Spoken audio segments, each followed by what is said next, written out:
Hi, it's Kaeyi and welcome to this week's Hardware Heaven video game review. We're going to take a look at Hitman Absolution and just give you an in-depth review of personally what I feel about the game and whether I think it's worthwhile buying. So let's get straight into this week's review. To begin with, I was a little bit intimidated by the style of game that Hitman is. Something like Dishonored I found really easy to get into because it was the first in its potential series, whereas Hitman, it had been 6 years since the previous game was released and I was a little bit worried that I wouldn't know where to start and I would be absolutely terrible at this game. I was also a bit worried that the gameplay would be a little bit uninteresting to me. However, within minutes all of these worries and concerns were completely abolished and I began to really enjoy playing this game. The tutorial system that the game walks you through is really well done, and I personally felt that I wasn't being handheld through combat and killing people, but I had a voice tell me how to do certain things and it felt as if I had just someone guiding me along in the earpiece that Agent 47 has, which is a really nice touch.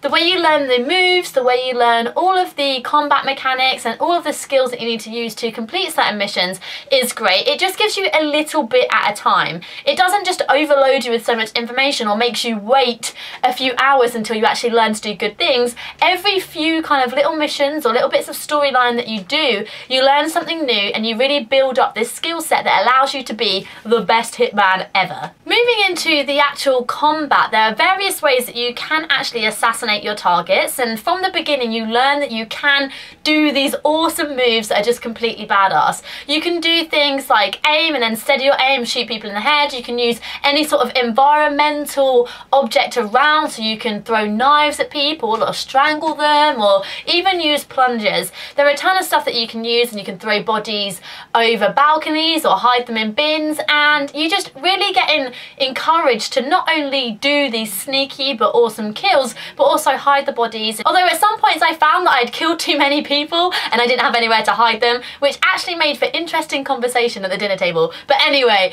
I digress. The art style of this game is perfect. I really couldn't ask for anything better on a PC game, and personally I feel that it's done really well. It's got quite a modern feel to it and it doesn't really go over the top with any sort of massive animations or slow down kill shots or anything like that. It seems to be very realistic, and that's the feel that I get from this game, that it's as if you were actually a hitman. So it does have that strong kind of RPG element to it as well, because you can really get into character. There's a strong storyline to this game as well that really keeps you interested and wanting to play more, because even though the little missions may not seem that important, as a whole you're working up to a massive grand story which you are constantly completing different parts of, and you're wanting to know what happens after the mission you've just completed. So that really encourages you to continue playing and continue learning your character and generally how to do better in the game. Now, not only do you have the missions you have,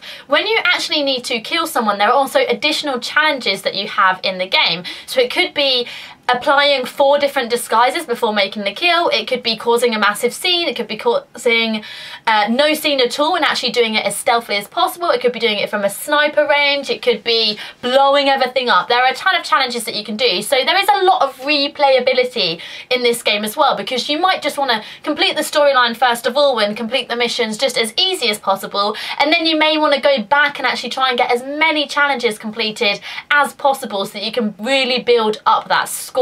There is a constantly running score that tells you how well you're doing, and you unlock achievements and new skills that you can use as well. So you really want to try and do as many of the achievements and challenges as possible in game. One thing I love about the combat is when you actually get into kind of like a brawl unarmed combat with any sort of enemy, it kind of pops off as if you were playing an old school kind of Street Fighter type game. You have to mash kind of like WADS and it pops up and you have to press it, and it could be space. You have to press a whole load of buttons to actually successfully either knock out or kill your target, which has been really fun because occasionally I've been trying to blend in, I've been spotted, I don't have a weapon equipped, and I'm all of a sudden like dance mat fighting my way through these enemies. And I just really thought that was a great touch for unarmed combat, because something like unarmed combat isn't really worked on a lot in games and is kind of just left and you're just like right clicking to try and punch people. So I thought thought it was cool that they added that in if you do decide that maybe you never really want to equip a weapon. Instinct in Hitman works really, really well. You gain instinct as you're kind of completing challenges and missions and you're walking around, you're disguised.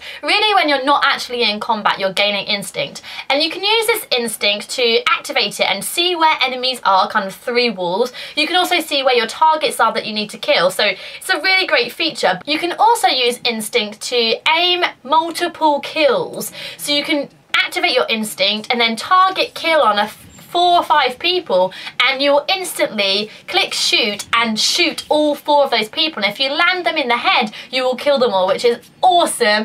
It uses pretty much all of your instincts, so you'd want to save it up, but it's such a badass thing to do, and when you actually complete it successfully you just feel so proud because you've just full on wanted assassin spy style killed 4 people in succession, and it's just so rewarding. This game is not easy. I had to redo even the first challenge after the tutorial mode like 5 times because I would try it different ways to complete different challenges. So I was trying to do it in a disguise, I was trying to blow things up, and you get caught and the police are not nice to you. If you've suddenly got like 4 armed SWAT police trying to shoot you, it's very hard to try and get away. The best thing that you can try and do in this situation is to actually just hide in a bin and hope that they don't find you, and then get a disguise and then try and walk out.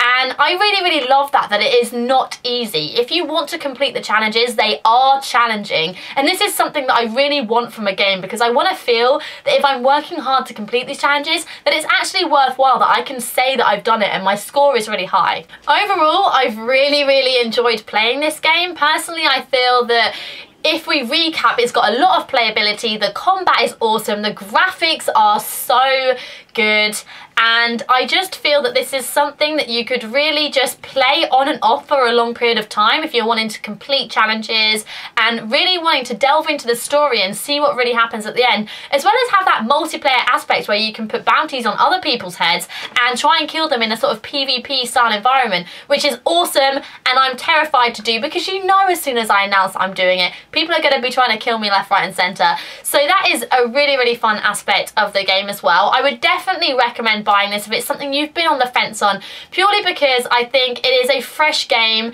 Even though it is a sequel to a previous game, it's been 6 years later. They've had a long time to work on it, and it's polished. It is really polished. The combat, the way you hide and dump bodies and the way you execute kills is just really, really fresh and a lot different from Dishonored. I know a lot of people have been on the fence saying, I've just bought Dishonored, do I really want to buy a kind of another Hitman stealth type game? They're completely 2 different games. I would definitely recommend buying Hitman, especially if you enjoyed Dishonored.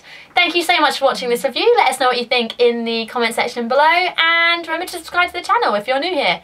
See you next time. Bye!